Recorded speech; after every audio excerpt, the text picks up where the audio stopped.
پہلا پوائنٹ ہم نے ڈسکس کیا والیوم کا ٹونیلٹی میں، جو کہ ایک ایسا ایلیمنٹ ہے جس کو افیکٹو کمیونیکیشن میں بہت بنیادی سی حیثیت حاصل ہے.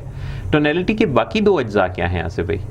جی محسن بھائی، جو دوسرا حصہ ہے اسے کہتے ہیں پیس. پیس کا مطلب رفتار. صحیح. آپ جو گفتگو کرتے ہیں اس کی رفتار کیسی ہے. مثال کے طور پر میں آپ کو کہتا ہوں محسن بھائی وہ جو میں بات کر رہا تھا آپ سے وہ کیسی رہی بات، کچھ بڑبڑ کر جاتے ہیں اور سمجھ نہیں آتا. اب یہ پیس جو ہے یہ بہت تیز تھا. اور ایک میں آیا ہوں اور آپ مجھ سے سوال کرتے ہیں کہ وہ کمیونیکیشن کے کتنے حصے ہوتے ہیں، تو میں یوں بات کرتا ہوں، میں کہتا ہوں محسن بھائی گفتگو کا پہلا حصہ. دل کرے گا کہ جھنجھوڑ کے تیز کر دیں. تو اس میں پیس بہت سلو، پہلے بہت تیز تھا. ماہرین کہتے ہیں کہ اگر آپ 1 منٹ میں 80 سے 120 الفاظ کا استعمال کریں تو یہ ایک ریزنیبل پیس ہے. صحیح. لیکن چونکہ کمیونیکیشن کا طریقہ کار ہر شخص کا انفرادی ہے تو اس میں کہیں کمی بیشی بھی ہو سکتی ہے. تو اس کی مشق پھر کیسے پتا چلے میں تیز بولتا ہوں یا آہستہ؟ آپ جو گفتگو کریں اسے 5 منٹ کے لیے ریکارڈ کر لیں اپنے موبائل فون میں اور بعد میں سنیں اور کسی دوست کو، کولیگ کو، قریبی کو سنوائیں تو وہ آپ کو گائیڈ کرے گا کہ آپ بہت تیز بول رہے تھے تو آپ آہستہ کر دیں، اور اگر آہستہ بول رہے تھے تو آپ تھوڑا تیز کر دیں. کیونکہ اس کی وجہ یہ بھی ہے کہ جو دوسرے لوگ آپ کے ریسیونگ اینڈ پہ ہوتے ہیں ان کا ریسیپٹیو ہونا بھی اسی طرح پاسبل ہوتا ہے کہ اگر آپ کی پیس ان سے میچ کرتی ہو، کیونکہ ہمارے لفظوں نے اس کے خیالات کو لیڈ کرنا ہوتا ہے. میں نے اپنی لائف میں یہ دیکھا ہے کہ مجھے جب کسی سے کوئی بات میں یس حاصل کرنا ہوتا ہے تو میں تھوڑی بات کرنے کے بعد بیچ میں ایک سائلنس بھی دیتا ہوں لمحاتی طور پہ، جس سے وہ پچھلی بات کو ایبزارب کرتا ہے اور اس کی طرف سے آمادگی اور ہم خیالی پیدا ہونا شروع ہو جاتی ہے. کچھ لوگ سمجھتے ہیں کہ ہم ذرا فاسٹ بولیں گے تو ہمارا شاید زمانے کے ساتھ چلنا کا پتہ چلے گا کہ ہم ایسے سلو نہیں ہیں، وہ گھبراہٹ سی نظر آتی ہے ان کے ہاں. فاسٹ ذرا شو بازی. تو ٹونیلٹی میں جناب والیوم ہو گیا، پیس ہو گیا. جی. اور تیسرا جو اہم ہے وہ ہے rise and fall. Rise and fall, stresses and pauses. کہ آپ کی آواز جو آپ کی گفتگو ہے وہ کبھی اپ سٹریم جانی چاہیے، کبھی ڈاؤن سٹریم جانی چاہیے. بہترین کبھی جوش ہونا چاہیے اس میں، کبھی ہوش ہونا چاہیے. بالکل. مثال کے طور پہ ذرا مثال کے طور پہ جو آپ بتائیں گے تو میرا خیال ہے کہ یہ بڑا ہی خوبصورت سا لرننگ پورشن ہوگا اس گفتگو کا. جی.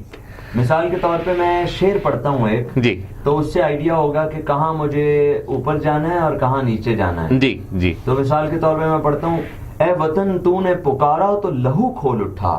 اے وطن تو نے پکارا تو لہو کھول اٹھا، تیرے بیٹے تیرے جانباز چلے آتے ہیں، ہم سے واقف ہیں یہ دریا، یہ سمندر، یہ پہاڑ، ہم جو بڑھتے ہیں تو بڑھتے ہی چلے جاتے ہیں. واہ واہ واہ واہ واہ واہ، کیا بات ہے. اب یہ شعر جو تھا یہ اپ سٹریم ہے. جی جی. لیکن اگر آپ کوئی اور شعر پڑھیں گے تو وہ شعر ذرا لو سٹریم میں ہوگا. جی جی. وہ شعر جو ہے اگر محبت بھرا شعر ہے تو اس کو جوش سے نہیں پڑھا جائے گا. بالکل صحیح، صحیح بات. یس، یہ اس میں چونکہ حب الوطنی کا جذبہ تھا تو یہ جوشیلا شعر تھا، ابھارنے والا. یس. لیکن اگر کوئی محبت بھرا شعر اب آپ سنائیں تو لو ٹون میں، وہ پھر آپ بھی تو ساتھ ساتھ میرے رہے نا، آپ بھی کمیونیکیشن کے بےتاج بادشاہ ہیں ماشاءاللہ. مجھے تو ویسے ہی آپ نے بلایا ہے برکت کے لیے، ورنہ میں تو آپ سے بہت سالوں سے سیکھتا رہا ہوں. تو ایک شعر آپ بھی ذرا محبت بھرا جو آصف بھائی کو ڈیڈیکیٹ کیا جائے. رکے تو گردشیں اس کا طواف کرتی ہیں، چلے تو اس کو زمانے ٹھہر کے دیکھتے ہیں، سنا ہے اس کے شبستان سے متصل ہے بہشت، مکیں ادھر کے بھی جلوے ادھر کے دیکھتے. واہ واہ واہ. یہ دیکھ لیں میں نے بہانے سے 22 میں سے اب تک 6 اشعار سنا دیے. مجھے لگ رہا ہے انٹر میں 22 ہو ہی جائے. ہاں. اب یہ محبت بھرا شعر تھا تو یہ لو ٹون ہے. جی. مثال کے طور پہ کمیونیکیٹ کرنا، اپنی بیوی کو یہ کمیونیکیٹ کرنا بھی ضروری ہے. جو ہسبینڈ وائف سن رہے ہیں یہ ان کے لیے کمیونیکیشن. بیویوں کو لوگ کم ہی کرتے ہیں، صحیح، ادھر ادھر زیادہ کرتے ہیں.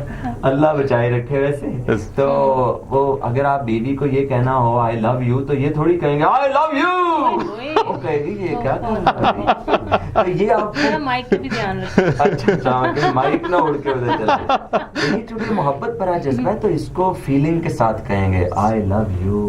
میری بیوی پتہ نہیں سن رہی ہے تو وہ کہے گی یہ کس کو کہہ رہے ہو آئی لو یو. نہیں، بیوی اتنی دفعہ کہہ رہے وہ سمجھ جائیں گی آپ ہی ہیں. بالکل صحیح. میں ایک ہی شخصیت کو آئی لو یو کہتا ہوں، مائی وائف. ایکسلنٹ، دنیا میں ابھی تک بہترین. اور آصف خان صاحب سے جناب بڑی مزے کی گفتگو ہو رہی ہے، اور میرا خیال ہے کہ آج کا شو جو لوگ بھی سن رہے ہیں، دیکھ رہے ہیں، ان کو آج اپنی کمیونیکیشن کو بہتر مؤثر بنانے کے ایسے زبردست ٹول مل رہے ہیں کہ جس سے میرا خیال ہے کہ وہ کسی بھی فورم پہ جا کے کوئی بھی کمپٹیشن ون کر سکتے ہیں، امپریس کر سکتے ہیں، لوگوں کے دلوں میں گھر کر سکتے ہیں، کیونکہ لفظ میں تو بڑا جادو ہوتا ہے نا.